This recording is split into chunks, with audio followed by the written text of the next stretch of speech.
अस्सलामुअलैकुम क्लास बच्चों, chapter number 4 का एक टॉपिक है जो आपके सिलेबस में इंक्लूड है। आज मैंने आपको वो करवाना है। इसके बाद आपका चैप्टर नंबर 4 कंप्लीट हो जाएगा। इंशाल्लाह हम फिर नेक्स्ट चैप्टर नंबर 5 स्टार्ट करेंगे। अब जो टॉपिक आपको मैंने करवाना है ये 4.1 एक्सरसाइज के बाद है, पिजन होल प्रिंसिपल। आपको मैंने आज पिजन होल प्रिंसिपल समझाना है, उससे रिलेटेड एग्जाम्पल्स करवानी है, उसकी जर्नलाइज्ड फॉर्म करवानी है और बताना है इसको कैसे अप्लाई करते हैं। अब सबसे पहले इसकी एक एग्जाम्पल के थ्रू आपको समझाती हूँ, फिर इसकी प्रॉपर डेफिनेशन बताती हूँ। अगर देखें, suppose that a flock of 20 pigeons flies into a set of 19 pigeon hole. यानी कि देखें आपके पास टोटल तादाद कितनी है पिजन्स की जो कि फ्लाई कर रहे हैं, 20 है, लेकिन उनको रखने के लिए होल कितने हैं, 19 है। यानी कि बच्चों पिजन होल प्रिंसिपल का ओवरव्यू बताती हूँ। इसमें क्या होता है, जो टोटल नंबर ऑफ एलिमेंट्स होते हैं वो आपके पास ज़्यादा होते हैं, जिनके अंदर आपने रखना होता है वो आपके पास कम होते हैं। तो आप पिजन होल प्रिंसिपल यूज़ करते हुए हर एक के अंदर एक एक पुट कर देते हो। इसका मतलब ये होता है एक एक्स्ट्रा बच जाता है, जो एक्स्ट्रा बच जाता है उसको आप ख़त्म करने के लिए फर्स्ट वाले या किसी के अंदर भी 2 पुट कर देते हो। यानी कि देखिए फॉर एग्जांपल अगर आपके पास 19 होल्स हैं, 1 2 3 4 5 6 7 8 9 10 11 12 13 14 15 16 17 18 19। देखें आपके पास अगर 19 होल हैं और आपने उसके अंदर 20 पिजन्स रखने हैं। अब हर एक के अंदर एक एक पिजन रख लोगे तो 19 पिजन रख हो जाएंगे, पीछे एक पिजन एक्स्ट्रा बचेगा। अब पिजन होल प्रिंसिपल कहता है कि जो एक चीज़ आपके पास एक्स्ट्रा बच गई है, आपकी मर्जी है, आप उसको किसी भी बॉक्स के अंदर दूसरे वाले में पुट कर दो। यानी कि इसको इसी तरह पॉसिबल है कि हर एक के अंदर एक एक पुट कर दो और एक के अंदर 2 पुट कर दो पिजन्स। फिर ये पॉसिबिलिटी आपके पास आएगी कि सारे के सारे जो आपके पास पिजन्स हैं वो कम मिकदार में आपके पास पुट कर दिए जाएंगे।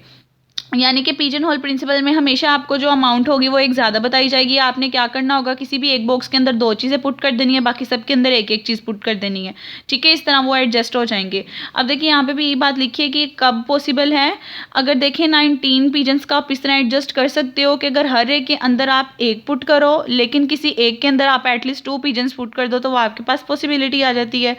इसी चीज़ को इन फॉर्म ऑफ वर्ड्स लिखा हुआ है कि if there are more pigeons then pigeon hole. यानी कि अगर पिजन्स की तादाद होल से ज़्यादा है then there must be at least 1 pigeon hole with at least 2 pigeons.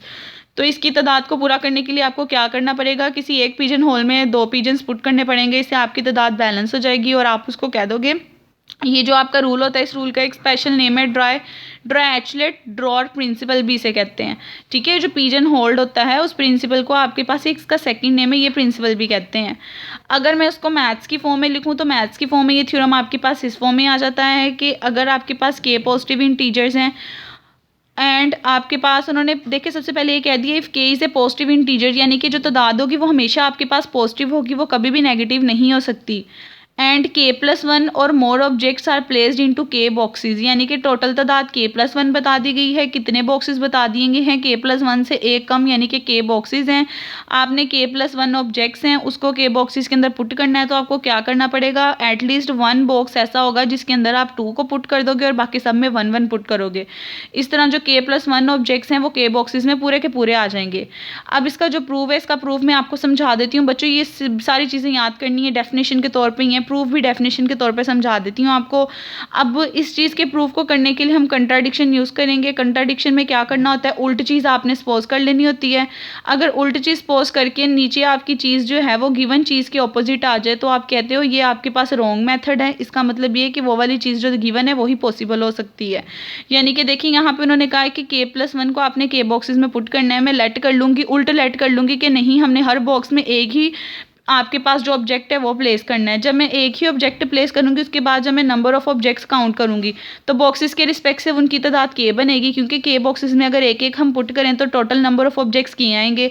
लेकिन क्वेश्चन के अंदर हमें k+1 कहे हुए हैं। इस तरह हम कहेंगे कि उल्ट सपोज करने से हमारी तादाद भी उल्टा आ रही है, इसका मतलब भी हमारा मेथड रॉन्ग है। जो चीज़ दी जा रही है वो उसी के रिस्पेक्ट से आपके पास इक्वल होगी।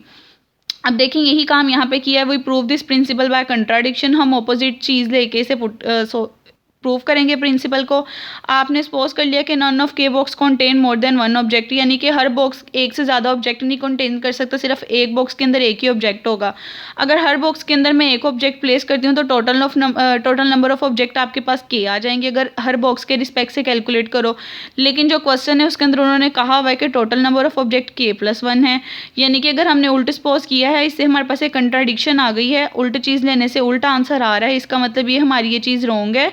हमने जो चीज़ पोज की थी वो गलत है, यानी यहाँ से ये चीज़ शो हो जाती है कि हमें हर एक के अंदर एक पुट करना पड़ेगा और किसी एक के अंदर एटलीस्ट 2 पुट करने